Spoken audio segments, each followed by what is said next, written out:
Eric from Etiquette here for a very special live stream. Just let me know if you can see me and if you can see my friend Robin right here.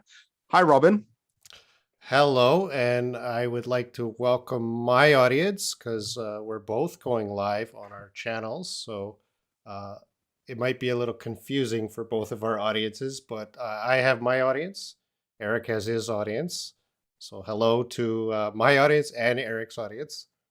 Yeah, guys, we're doing something very special. The first time we've done it, it's actually we are streaming on two YouTube channels at the same time. So we're on my friend Robin's channel. It's a YouTube channel for English teachers where he goes live and he helps English learners and English teachers, obviously. And my channel. So if everything's working, you Wait, can wait, hear wait. both of us. What's your channel? Etiquette English teachers. Okay, and I'm doing mine from Learn English Live. Wow. So, Robin, please introduce yourself. Hello, my name is Robin Shaw, and I am a YouTuber, and I'm also a professor here in South Korea. I've been living in South Korea for about 23 years now, teaching English at all levels. And I started YouTube about 8 years ago, so I've been building a few YouTube channels, and that's about it for me. How about yourself? Can you introduce yourself? Well, actually, I just heard from some of the viewers. They said that, Eric, you can't hear me. Guys, can you hear me now? Because I added myself to the stream. So we're trying something very new right now. So if you can hear me, just put it in there. We're doing something very new. We're dual streaming. Okay, the audio is good now. Thank you so much, Can Paul. I'm going to ask my audience, can you hear and see both of us? Let me know in my chat. Okay, so my friend Robin just introduced himself. He's been working in Korea for a while. He's a great teacher, and he also has a couple of YouTube channels. Very creative, creates a lot of content for English learners. My name is Eric, and I'm an English teacher also in South Korea, and I've got a YouTube channel for teachers. Okay. Let me just see. I think everyone's there. Okay, everyone can hear. So, guys, if you've got any questions for Robin, please put it in the comments below. He has some great channels.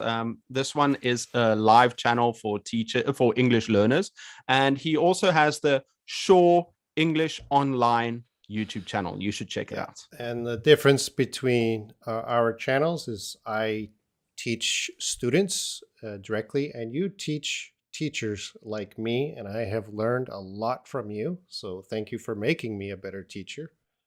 Well, Robin, you've been a teacher for a long time, and one of the things you told me is that you've recruited teachers in the past, and I was curious. What do you look for in a good teacher when you recruit them? Uh, yeah, being in Korea for such a long time, I've done multiple jobs, uh, not just teaching, but recruiting, like you said. And I haven't recruited in a long, long time. But at that time, uh, it was trying to convince teachers to come to Korea. So that was the biggest obstacle because a lot of people, a lot of teachers were thinking, South Korea is close to North Korea. Is it dangerous? What's the culture like? There's a lot of teachers worried about coming here, and most of my job at that time was convincing teachers it's okay. Korea's a great place to come and live and teach. And then from that, I looked for kind of open-minded, easygoing teachers. Korea, is like every country has a unique culture, and sometimes that culture, well, it can cause culture shock. And teachers coming to Korea sometimes have that culture shock. And I've had teachers who've come to Korea and they've left Korea within a week, not because of the job itself, but more or less they just couldn't. They didn't like the food, or they didn't like the weather. There was all kinds of excuses. But so the teachers, I wanted teachers that could adapt well. I think that's so important. Someone that adapts well, someone that's trustworthy, someone that I think it's also important to be able to get along with people too. When you're working with a team, you want someone that can easily, join the team and isn't too difficult. I think that's the way I see it. Yes. How did you come here? Were you recruited or did you just have a friend Well, here already?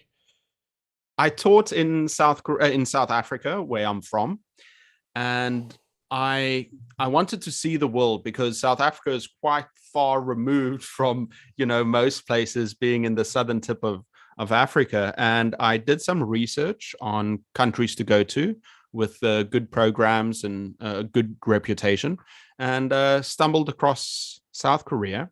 And I thought, oh, that might be interesting. And so the first year, I went on the internet. I found a small school in a very rural part of Korea, down in the south. And I've been here ever since. I'm moving to different schools and getting different types of experience at elementary level, middle school, high school, and now finally at university. Yes. I think if you survive in Korea over 2 years, then you can survive, a lot longer, like me and you. I do have a few questions from my audience, Eric, if you could answer quickly. How long have you been teaching in Korea? I've been teaching in Korea for 11 years, I think 11, 12 years. You tend to forget the years now. And by the way, guys, if you've got any questions on my side for Robin, please put it here. I'm following around on my phone, just checking all the messages. And one of my students asked, "How did we meet?" Well, Uh, this is interesting. I don't know. Do you want to answer it? well, I don't have a good memory. I don't know who reached out first. Was it me reaching out to You you? reached out first. Okay. Yeah. So, Robin, the YouTuber community, we're always looking around, or at least I'm also always looking around for people to work with, and if someone that you can collaborate with or just chat to. It's very important to build these relationships. And Robin reached out to me first. He sent me a message. And of course, I checked out his channel, and I was really impressed with the amount of work and dedication he has. And then one day you came down to Daegu and we had lunch together. And that was the first time. Hmm. Yeah. So I often reach out to many teachers, and not many reply. You replied because I reached out to you because I saw your channel and I saw the hard work you're doing. A lot of people, I'm sure your audience, even my audience, they don't really know how hard it is to run and build a YouTube channel.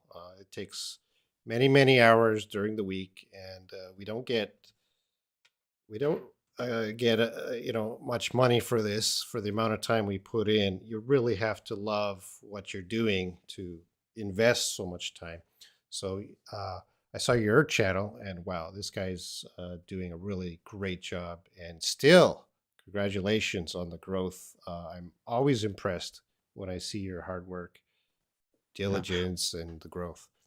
Yeah, I feel like I feel like it's something I have to do. It's not just a side hustle or something that is fun for a moment. It's so important to reach out and be able to learn new things and then share it with people too. I think we've got an amazing opportunity. And one of our teachers here, actually, this is Paul, and he also has a channel called Hard Boiled English. And he said, I visited Korea and loved it. But I'm curious, what initially drew you guys to Korea? So you asked me that. What about you? What drew you to Korea? I graduated university. I was a young guy at that time, and I was an English major. And like many English majors, we have a student loan and we don't have a job upon graduation. But Korea, well, not just Korea, but at that time, I had to choose between Korea, Japan, and Taiwan. They were offering, a job, a house, and airfare. That's a pretty good deal. When you're newly graduated and you get a job, you get the plane ticket, and you get a home to stay in. That's a really attractive offer. And Mm. I took that offer to start working immediately, getting experience. I plan to stay in Korea just 1 year, and Yeah, then everybody just and one then year. and then return to Canada. But I didn't imagine, I couldn't imagine that I would love Korea so much, and that Mm, it's not bad here. It's not bad at all. mm. Do you have another question? Because I've got one more. Uh, I have a lot of questions for you. Okay, let's do one of yours, and then we'll get to Kailash. uh, I'm just scanning my uh, By the chat way, feed guys, here. my sound was off earlier. I want to say welcome to the Deal live stream. We're actually streaming on my channel and on one of Robin's channels. It's called Learn English Live, I think it is, live English classes. But Robin also has another channel called Shaw English Online, and which is very successful. But that's a practice channel. This is the real thing. Yeah. I see Hard Boiled English is also in my chat. He's watching both of us on both of Wow, our cool. channels. But I don't want to steal.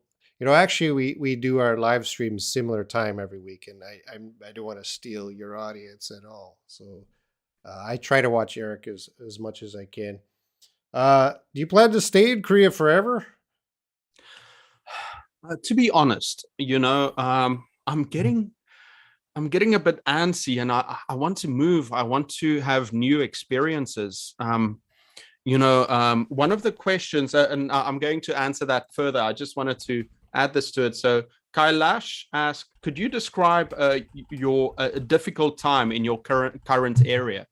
And the truth is, right now in Korea, I've got a good job. I'm safe. I've got food. And I've got time to devote to my YouTube or to writing books, my projects. But personally, I feel kind of lonely, and I'm also getting a bit bored of Korea because I've almost done everything there is to do in Korea, and the world is big and time is going by. So um, unless there's something that keeps me here, like a job, or if I meet someone, I'll stay. But actually, I feel like moving someplace and trying something new. Is I'm not is sure if it's going to is happen, is it but because of your recent trip back to South Africa? no. Uh, It was nice seeing something different, but my trip to South Africa was good to see my family, but I don't plan on moving back to South Africa either. okay. Yeah. Uh, we live in different cities, so Eric and I cannot meet whenever we want. Mm. He lives about 3 hours away from me by train or bus or car. How long by car? Four But hours, I maybe. would love it if you moved up to the Seoul area. Mm. I think there's a lot of things we could do together to build your channel and help with mine. Mm. So please, before you leave Korea, please come up to the Seoul area. I'll Uh, do my best, because I see some friends on social media like Instagram, and there's so much to do, so many great people there. And obviously, I'd love to work with you, because, having someone in your life with similar interests, and where your goals also kind of work together, it speeds things up and you'll get further. There's a great African proverb where if you want to go fast, go alone. If you want to go far, go together. mm, okay. Uh, I understand the loneliness part, and I think COVID attributed a lot to that, especially these days. Um, but Yeah, I think you should give Korea at least another 5 years. I'll think about it. Uh, okay, let's talk about English because I got a lot of English questions. Let's do it. Someone asks about Hollywood movies. They're asking what's a good way to watch Hollywood movies, and I guess what's your opinion about, you know, is should students be watching Hollywood movies or should teachers be using them as teaching material in the classroom? Good question. And I will say yes and yes, but with a small asterisk next to it. Hollywood movies, they use current English, they use current slang, they use expressions that are useful to learn that you won't get in a book because books get older, but with new Hollywood movies, they use English that is current. For teachers, it's also useful because you can get your students interested in these movies they watch and teach them through those. Because let's say you've got kids that are interested in Marvel, then you can create these role plays using the characters, or you can get them to watch certain parts and try and or speak the same way. If you find some of the characters from a movie that have clear pronunciation, you can use those as an example. Now, the way that you're supposed to learn it'll help you if you start combining your skills. So let's say you watch a movie or a Netflix show and you've got the subtitles underneath, you'll also be reading. And once you watched a scene, try and remember or try and practice it out loud, try and repeat it. So if you just sit there passively and watch the movie, you won't learn a lot. But if you apply what you see, what you read, and you repeat it, maybe you write it down. If there's some vocabulary that you don't know that they say, go and find out what it means and then use it in a different sentence. Then you're going to make more connections and learn faster. I would add to that for students. You know, students can be eager, or they might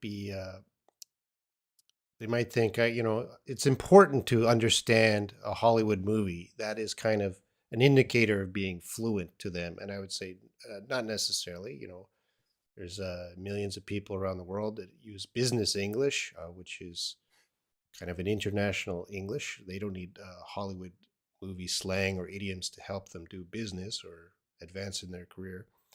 But when students approach a movie, I always tell them, before you start with a movie, start with a smaller chunk of material, like a TV show, like a 20-minute, maximum 30 minutes, before you try to get into Marvel movies, which can go beyond 2 hours. That could be overwhelming to some students. Same with books. A lot of my students, I'm going to learn English, so they pick up Harry Potter. Mm, A Harry Potter book is like, that's not a starting book. mm, These things are thick and they're quite advanced. I know they're mm, considered children's books, but the English in them is for upper intermediate advanced users. mm, So I would say to those students, again, don't start with these Harry Potter books. Start with the smaller pieces of material. Work mm. yourself up to Harry Potter.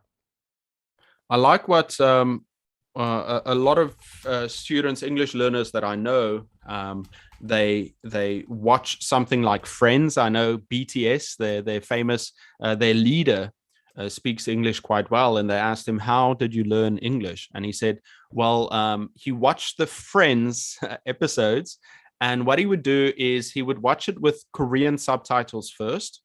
And then he would watch it with English subtitles, and then he would watch it with no subtitles. But once again, like you said, it's important to start with maybe shorter parts and what's important. I would add another level to that. Mm, Watch it first in your language with your language subtitles.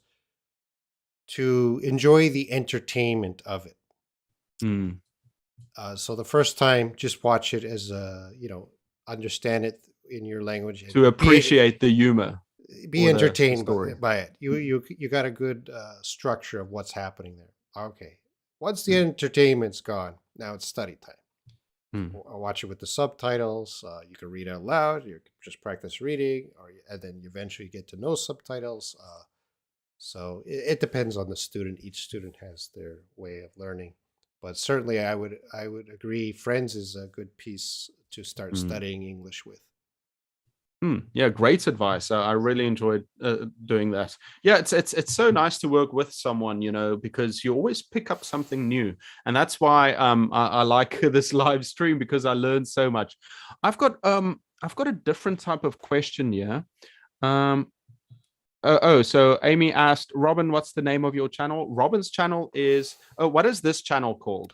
This channel is called Learn English Live. Learn English I Live. only do live streams on this channel.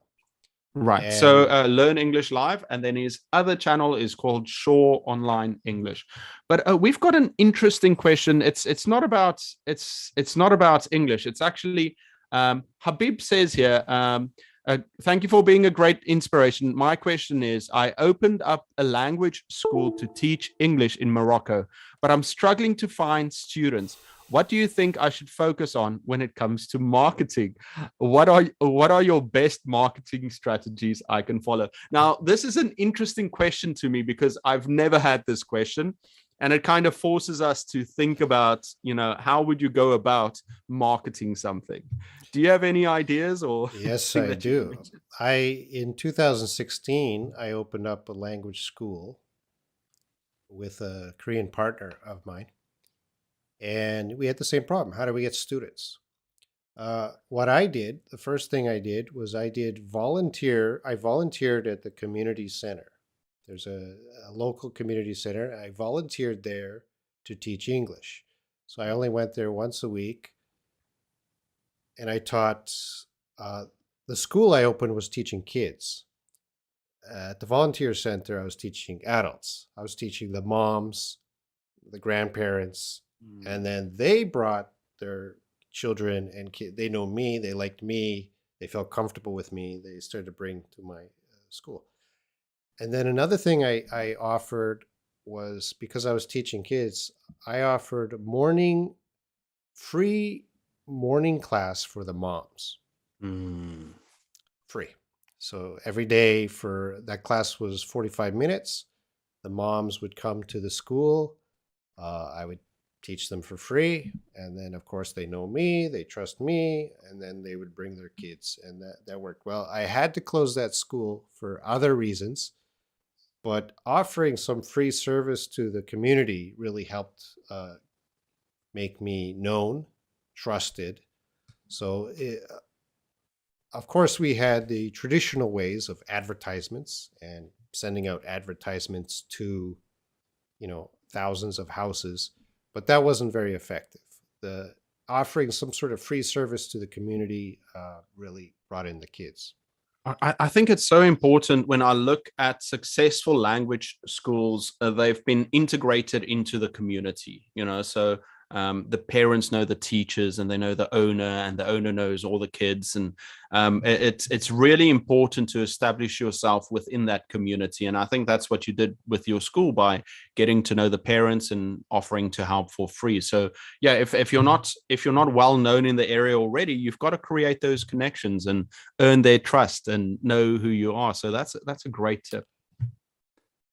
Do you tell your students about your YouTube channel? Yeah, but it's kind of weird, It's I don't like self-promoting with my students. So, but I don't want them to find out or be surprised by it and feel like I didn't tell them on purpose. So what I tell them usually is like, oh guys, by the way, I've got this channel, but it's very boring because it's for teachers. So it's there if you want to see it, but it's going to be very boring. So that's what I usually tell mine. Yeah, for me, I don't tell them. I on the first in the first class, I'll mention I also do YouTube. Hmm. but I don't promote it to my students. But some of Mm. them find me. Yeah. So those are the students I like because they decided to search, and sometimes they say hi in the live stream. Mm. I can see none of them are saying hi in my live stream today. So Oh, that's nice. Well, we've got a good English question actually. Sorry for taking up all the questions. Oh, wait, your audience goes next. I don't want to take up all the time. uh, hard boiled English. Do students in Korea use YouTube to supplement their learning?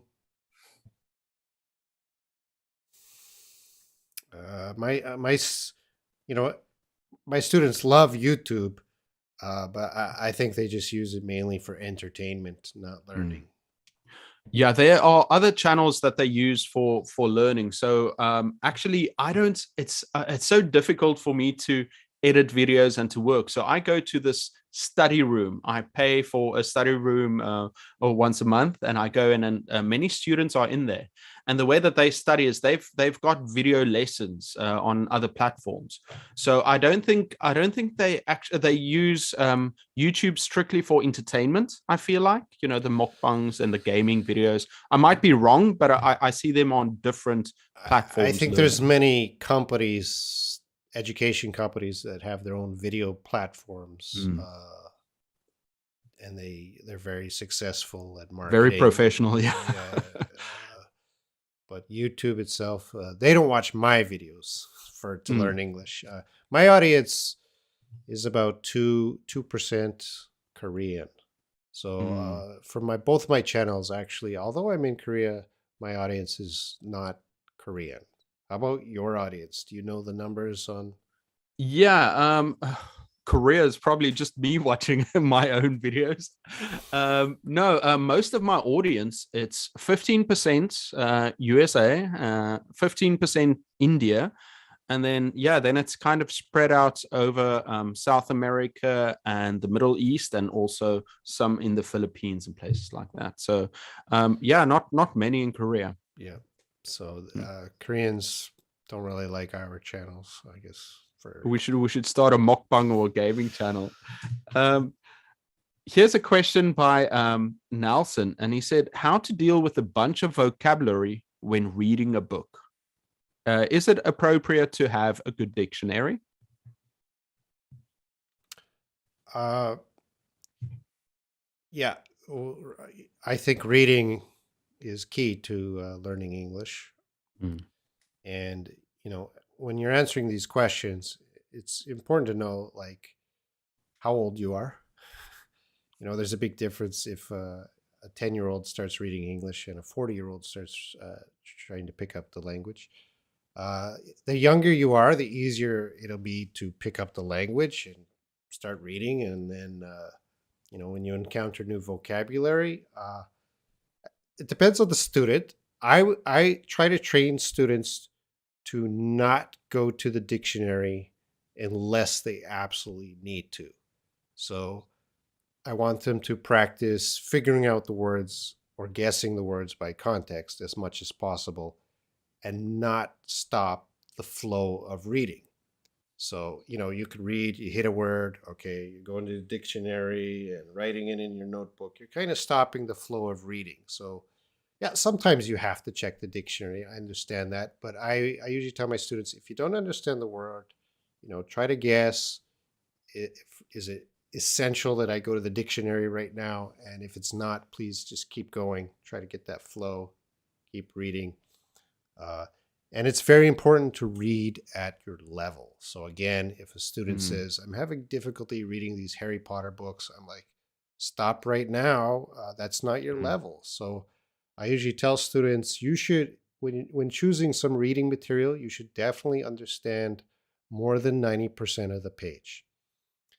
And Mm. I would say closer to 95% of the page, giving just one or two new vocabulary a page, and that will help you increase your reading speed, guessing. You're not going to be overwhelmed by always going to the dictionary. And I stress reading quantity over quality. So it's not important that you understand 100% of all vocabulary on every page. I think it's more important to read a lot. And by reading a lot, you will get better at guessing and learning the words and vocabulary without going to the dictionary. Yeah, I think it's so important what you mentioned about being level appropriate, because if a student has to read something and they don't understand it, they're not going to enjoy it, and they're also going to feel dumb, and they don't want to continue reading. So if it's something that they can understand easily and they enjoy it, they feel very very good about that.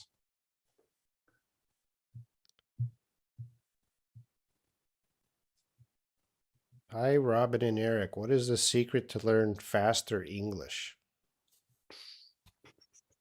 Wow. I wish I could put that in a bottle, how to learn English quickly, and just I'd make a lot of money.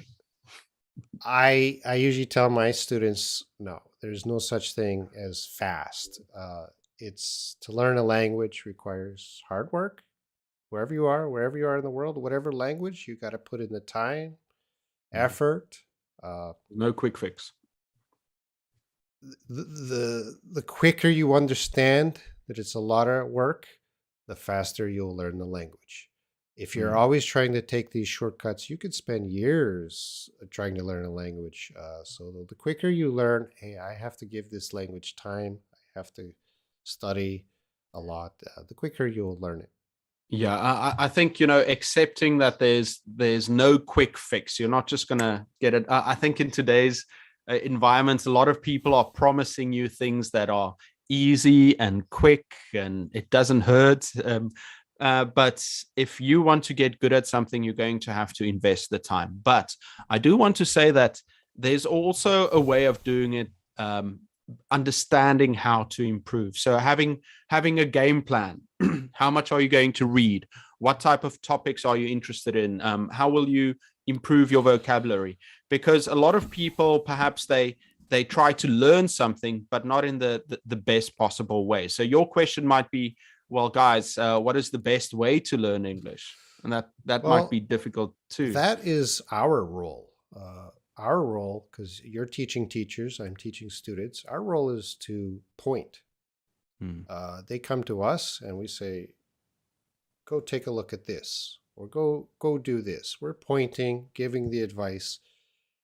Uh, that's our role. So if we're the guides, and if we're good teachers, we're good guides. And if we're greedy teachers, we're advertising you can learn English in 30 days. We're not that way. But our role is to point. So they come to our channels and we say, look at this video, look at the content. This is going to help you become a teacher or a better student. That's our role. And I think both of us help very well students who listen to us. Yep, my job, I feel exactly like you said. The more I've been teaching, the more I realize it's not just about me teaching. It's about me getting the students to interact with the language and to enjoy it, and just for me to speak less and do more pointing, getting them to practice with each other. And then obviously I know certain mistakes that students are bound to make and how to fix it.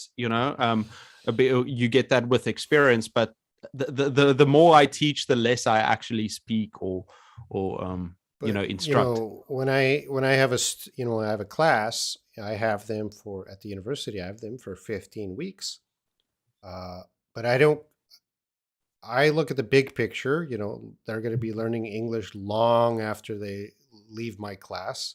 So I have to give them a positive experience, teach them, okay, it's not something that's impossible and you can do a lot by yourself. So yeah, I don't have enough time to individually fix their English. I do what I can and give them tips, but a large portion of what I do is, okay, this is how you can start writing. And if you're interested in writing, here are some other resources outside the class. And here is how you can start speaking. And yeah, I don't have enough time to speak with every student, but here are some resources or clubs or other things you could do to continue. Uh, some students look where you're pointing, and some students are looking at their phone. Mm. It, Is the phone a problem in your class? no, I feel like I've with my students, I've gained an understanding of it, and I understand, with their phones, I give them a short break in between class to check their phone quickly and to go to the loo. I've got very long classes. It's about 100 minutes long, so we take a break. And I also believe as a teacher, it's your job to have your students engaged so that they don't feel like they need to look at their phone. Actually, for a lot of them, it's therapy being without their phone. They're so connected to it all the time. So when I tell them, um, when I actually use the phone in class, so when I start my classes, I often tell my students, okay, guys, I want you to find a photo from your weekend and you have to share it with your group. And I put them into groups so they can use their phone as long as they pay attention while I'm speaking or their friend speaking. And because the other thing I do as a teacher is I'm constantly checking in with them and asking them questions, not just for understanding, but they know that at any moment I'm going to ask them to perform. So they've got to pay attention. So I think it's also up to us as teachers and students to learn, how to get our students to be excited about the class. How many students are in your class usually? Now 16 to 20. So it's not a Yeah, very large class. I'm dealing with 35 to 45. Okay, that's a different life. That's we will have different experiences. What happens in the classroom? A couple questions here. What do you think about? What do you tell students? I guess they're sick of English. Motivation. Hmm. I'm sick of English. I don't see the reason why I need to study English. Teacher, what should I do? Yeah, we get that. I actually, what I like doing on my live stream is if I made a video about this topic, I would usually just take it and then paste it in the chat. And I did a video on motivation. And there are many different ways that we can motivate our students to participate in class and also to enjoy English. And I think the most important thing for me when I talk to my students is that they're not just learning English. They're learning a new way to share more about themselves and to learn about the world. So I don't just see English as a language. I try and get them to interact with it and to learn new things and to enjoy it too and learn new skills too. So yeah, short answer is to get them to enjoy the content I'm teaching or make it more interesting to them.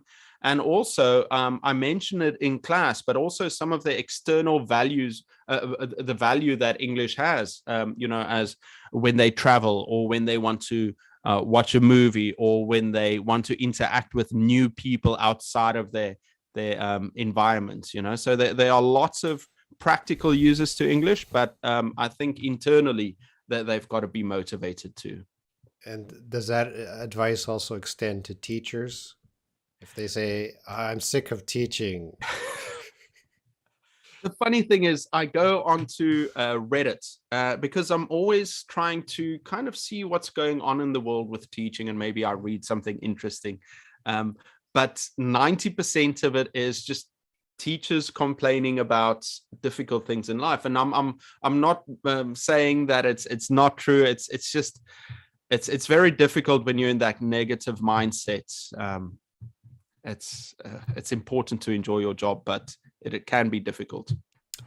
Teaching is a tough job. It is tough and frustrating and stressful. Do you have any questions on your end? Yeah, Ileana asks, I think somebody else also asked. Teacher Tycoon says, I'm dealing with 72 students. That's a lot. That's a big class. I did a video on big classes too, by the way. But Ileana asks, do you need to use L1 sometimes in your classes? Do you use the students' native language in your classes? No, I have a very strict policy of only English, whether it's on in my class or on YouTube. Even my live stream now, people are asking about how well you guys speak Korean. I don't address that. It's never a topic I address in the classroom. I tell them I don't speak Korean, and if you speak Korean, I will not understand because the moment they know I can understand Korean, I'm going to be getting messages and phone calls in Korean. It's like I just play dumb. I don't know, and they will try to speak English. Not every teacher does that, but I Mhm. am very strict about that. I found that a lot of people or that teach have that same rule: no L1. I watched this documentary on the Mormons, and basically they have to learn a language in 2 weeks or 3 weeks. And in those classes, and I know in many other types of learning environments, they say no L1. I think I've gotten very soft in the past with younger learners. I've had that rule. But with my students right now, I'm very relaxed. I tell them as long as sometimes I use some L1 just to quickly explain a concept to them or a grammar point. Or, sometimes I like to surprise the students and say, just to wake them up, oh, what is this word in Korean? And then like, wait, what is it? Or what is meditation in Korean? Myongsang. And then you see some of the students that they're like, oh, that's what it is. And it's quite interesting to them. So it depends what your I relationship with the I students. may encourage them to use a dictionary, and they will Mm, go to Naver. yeah. But for me as a source, and I had an experience when I took Korean class. I took Korean class at a private school in Seoul, and I did the first 3 months. I had a Korean teacher. She only spoke Korean. And then the second 3 months started, and this male teacher came in. I don't think male is important, but he started, teaching using English, and I hated him. I was like, no, I got used to 3 months of just learning in Korean, and it worked very well. And the moment he wanted to bring in English, I quit. I quit the school. I thought, no, it's not helping me. And did you ever take the KIPS program? No, I'm planning to. I was actually That talking to a is, friend. they'll start you whatever level. You'll take the language test, Mm, but they only use Korean. yeah. Even if your level is 0, they only use Korean. They will not use English. So I think it's very effective. Mm. Uh, Yeah, I think I also think it's effective. I've taken Korean classes, but I don't mind them using English where I can quickly understand it. It depends. I think with my students, for example, where they've studied English since they were in kindergarten and they get to university, but still their speaking skills are so low, because I'm teaching almost beginner classes to students, adults. And so they've had years and years of learning English, but still they walk into university and they can't have a decent conversation. So my goal with them is just to give them a comfortable environment, give them enough practice, and set them milieu. So, but in most situations, I yeah, think, I'm not going to give it the rule that every teacher should follow. yeah. I understand every teacher has their philosophy on that, and I don't disagree with it. Well, in most cases, I think your way is the better way. I'm just saying in this one way that I'm doing it, this is how I'm doing it. As But you know, there's no blanket answer to any of these mm, questions. It yeah. depends on the class, the age of the class, how many students are in the class. Mm, There's so many variables that you can consider. And yeah, I've used Korean in the class at times I thought I needed to.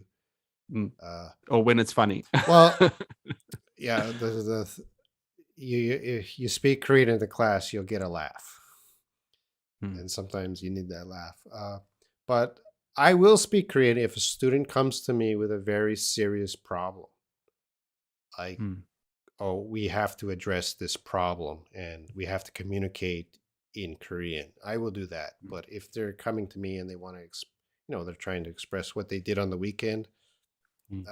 English. It's useful for me. A lot of mistakes that they make with pronunciation is because they've got the romanization, or well, they've got the Korean for it. So restaurant, instead of saying restaurant, they say restaurant. Or sometimes with some of the rules in Korean where what is that one? Anyway, so then I explain to them, okay, guys, or genre. They say it in a Korean way, and then I say, listen, the reason that you're saying it is this is actually Konglish. This is how it's written in Korean. Or there are some rules where it actually changes. I can't think of the example right now, but then I can actually point it out to them, and they understand. Oh, okay, well, this is something I have to look out for.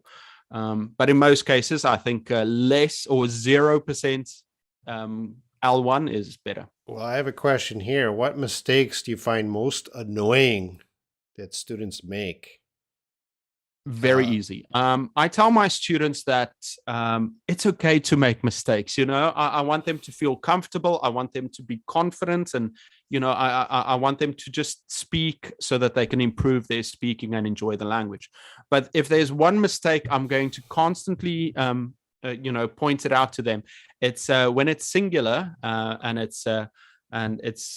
they say he drive. I always say add the s, or when it's plural and they don't add the s. So that's with Korean students especially. I push them to add the s. I tell them I'm not going to stop you. I want you to become more fluent. But when I don't hear that s, that bugs me. So I always yeah, fix it I for them. have to I have to deal with that issue on a weekly basis. Mm.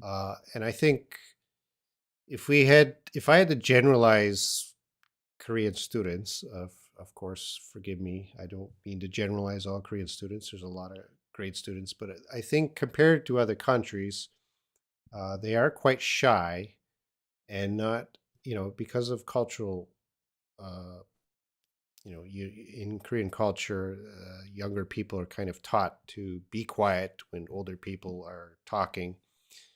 So in the classroom, and especially because of COVID, human to human contact is difficult for my students. They're very quiet these days. If I don't enter the classroom very much, but when I do, they are shy. They are quiet. Uh, Mm. and I think it's getting worse. I don't know about your students, but my students are just shy and quiet. They don't even talk to each other these days. They're so quiet. Mm-hmm. Yeah, it's difficult. It's now it's part of our jobs is to get them to socialize better, especially usually they've got ways to meet each other with MT. What is MT with MT in these group meetings? But now it's difficult to make friends for them, so we've got to socialize them too. How often do you give an F? Um, I'm very kind of generous, and I try and help my students as best as possible. Not often. If a student fails to come to class, and I think someone being truly horrible, and I haven't failed them for missing too many classes. It's probably happened once or twice, but no, I'm quite You're very nice. great. I probably I'm give very more. kind I with my probably give more grades, Fs. generous. Do you have any questions on your end? Well, one of my members, Abigail, so she's one of the channel members, which is very important. It helps me out a lot. My channel too. She asked about, have you heard of eFuture? What can you say about their workbook, Smart Phonics, My First Grammar? I think a lot of Hagwons in Korea use this. Actually, I have used Smart Phonics and My First Grammar, and I actually enjoy them a lot. Abigail, if I can remember correctly. I actually enjoyed them. I think they're very useful, great programs, well written, and useful content for the students.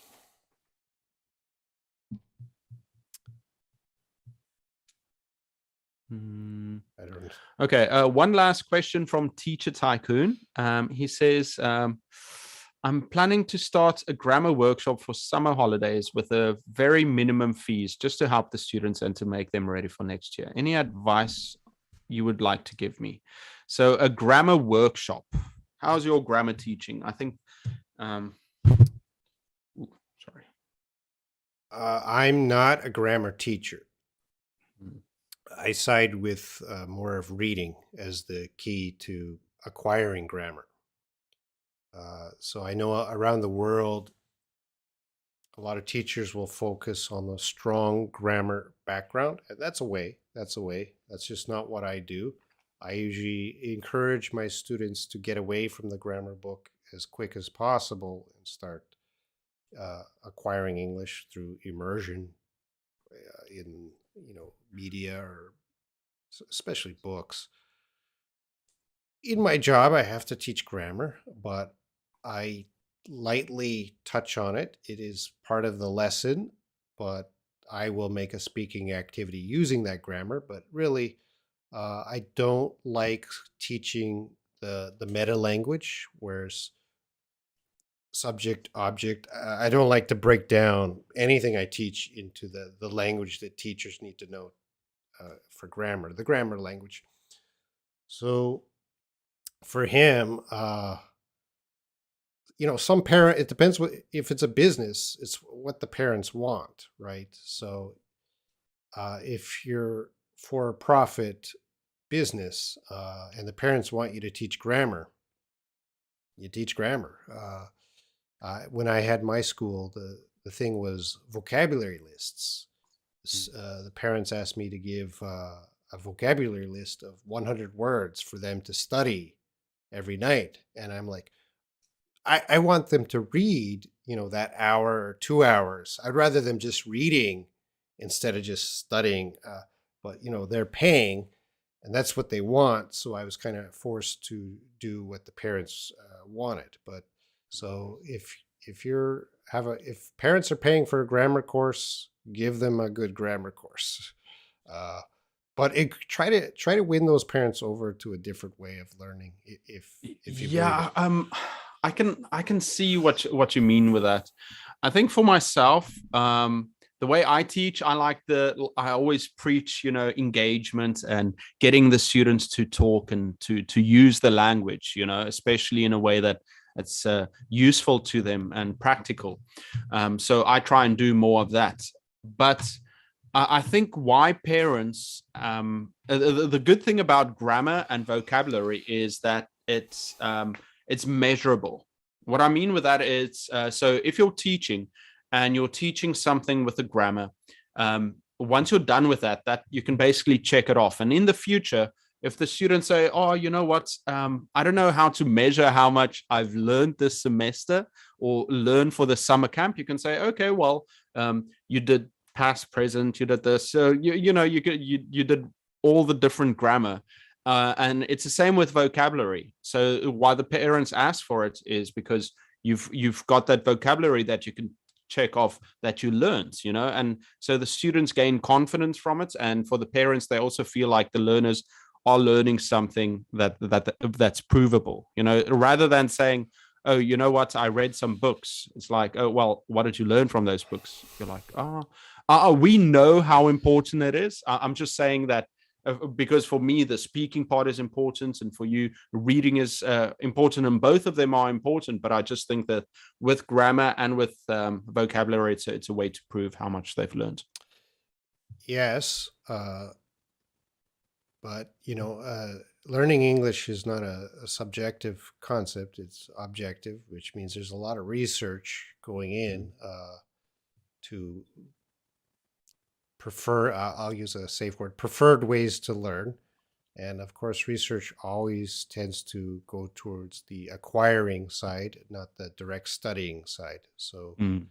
especially with children, if you're teaching children, uh, teaching them grammar terms, you can teach the basics like noun, verb, but if you're teaching Yeah. children subject, object, you're doing something wrong.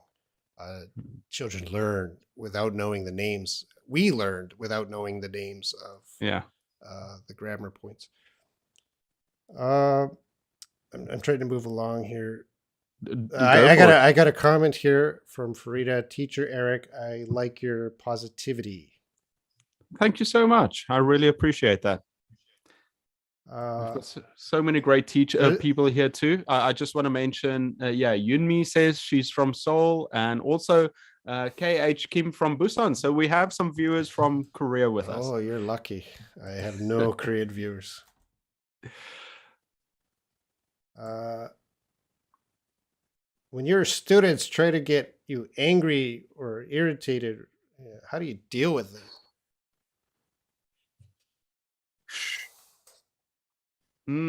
That's interesting. I always tell teachers, you shouldn't get emotional with your students. A lot of them, that they want to see you riled up. So try not to take it serious. But obviously, we're human. We're going to get emotional. Um, Well, yeah, I try and stay neutral, but as soon as students cross some boundaries, then I switch on my strict side, and give them a talking to. I've been teaching at the university level since 2004. In 2004, uh, I would yell at the students. I'd kick them out. That was normal for that time. But over the years, that has become unacceptable now. So I've changed a lot since 2004 in the classroom, and the students have gotten worse. I would say so. You know, I think teachers around the world, their their hands are tied in many ways these days. You can't really, well, any physical. I never physically punished a student, and Korea used to do that a lot. I don't think they do that anymore. So physical punishment is gone. So you got verbal scolding or yelling. Even that is kind of going away, where you really can't Mm. yell at a student. And I've stopped since about 2016. I've stopped telling students. Sometimes I get really angry. When I want to yell, I stop that because the student will complain. They will complain to my boss. But in 2004, I could yell and kick them out. They would never complain. They would just be, yeah, okay, I was bad, and they leave. But a little more sensitive now. So if a student is bad in my class, I usually don't tell them. I just make a Mm. note, and then I will sometimes send them an email later on. Please stop doing this. But usually in the class in front of the students, I don't tell them. I see. That it affected you. It's interesting. I was talking to another professor, and he was telling me that he was getting bad evaluations, and some students. So he said basically, if a student comes to class without a pencil or something, or without a book, he sends them out and he gives them a talking to. And I thought, um, I've gotten way too soft. Obviously, my maybe I'm just lucky, but or I'm too soft. I would have asked a student, "Oh, does anybody have a pencil for him?" Or I would have given him my own pencil. But I think it comes from when I was teaching in South Africa. My first couple of years were really difficult, very difficult. Teaching at schools where there was a lack of discipline, and it was really tough. And but when I came to Korea, it's a lot easier, I think, than what a lot of teachers have to deal with. So Yeah, I'm more aligned with you. I'm pretty easygoing if they don't have a pencil. Okay. Uh, Maybe in 2004 I was a little more strict, but now I'm like, oh yeah, okay. Anyone uh, have a pencil? Or here's a pencil. yeah, well, I think it's important that we have to evolve, and in the past when we were at school, we would get punished. We would get hit with corporal punishment, and then when we started teaching, we need to learn new skills in classroom management. So I'm constantly reading books and trying to get more ideas and information about how to be better teachers and to do it without getting too upset and losing our minds. Okay, Eric, I have to finish this live stream, or I'll finish the call with you, and I'll talk to my audience directly. I think I'm going to finish mine here. Robin, thank you so much. It was so nice having you on. I'm sure that the teachers learned a lot from you. Yes, thank you. I guess it was very interesting. We kind of managed to get through this with no technical difficulties. It was a miracle, but I think it went well. There's so many topics we could have talked about. There's a lot of questions I didn't get to. Sorry to everyone if we did get to your question, but I'm sure we'll talk again in the future. Yeah, Uh, everyone, thank you so much for watching. Have a fantastic week, and next week I'll just have a normal live stream. But this was great. It's we're breaking new ground. Everyone, have a great week, and I'll see you next time. Bye bye, bye. Robin. Okay, bye. Take care. All right. So I will try to